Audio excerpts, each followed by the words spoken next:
Bonjour, aujourd'hui on va parler motivation.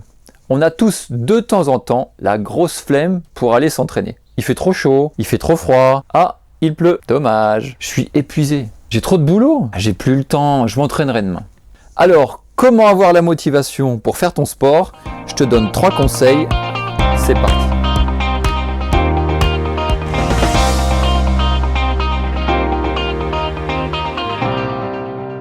Alors, d'abord, la motivation, ça ne se trouve pas sous le tapis de ton salon. On est d'accord, ce serait un peu trop facile. Non, la motivation, ça se crée et ça se travaille. Et pour ça, tu as besoin d'un objectif. Avoir de belles plaques de chocolat, de belles fesses pour aller sur la plage cet été, des gros bras, préparer une compétition ou être bien dans ton corps.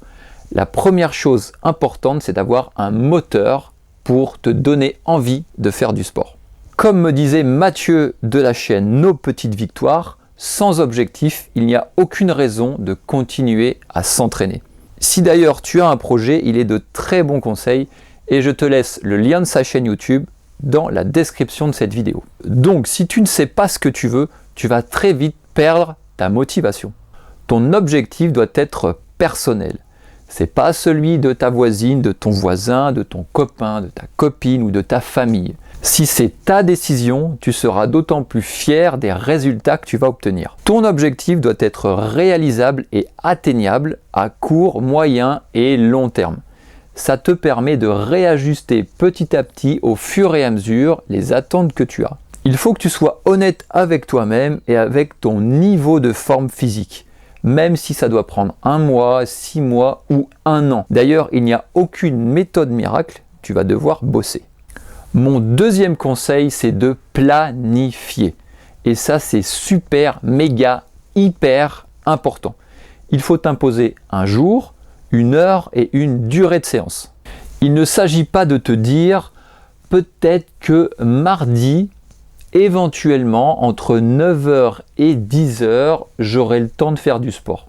Non, ça ne marche pas comme ça. Il faut que tu prennes ton agenda et que tu notes mardi à 9h, training de 30 minutes. C'est important que ta séance fasse partie de ton planning et ne soit pas en dehors de ton planning.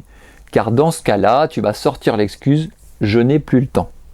À ce propos, si tu es déjà en manque de motivation, ne te cale pas des séances de 2 heures, mais plutôt entre 45 et 30 minutes que tu es certain de pouvoir faire.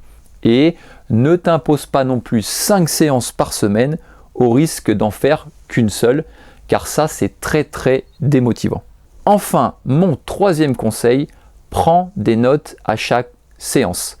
Tu te fais un carnet d'entraînement dans lequel tu notes tes exercices, le nombre de séries, le nombre de répétitions, le temps de récupération et éventuellement la charge que tu auras utilisée. Ajoute quelques observations. La séance est trop courte ou la séance est trop longue, exercice difficile ou trop facile, je pourrais mieux faire la prochaine fois. Toutes ces petites observations vont te permettre de réajuster tes exercices, ta charge et surtout de voir ta progression. Et ça pour le coup, ça motive.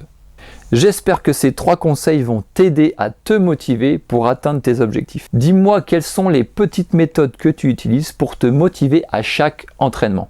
Si tu veux des programmes à faire sans matériel, viens tester pendant 15 jours mes circuits training directement sur mon site internet. Sur ce, je te souhaite une très bonne séance. Ciao!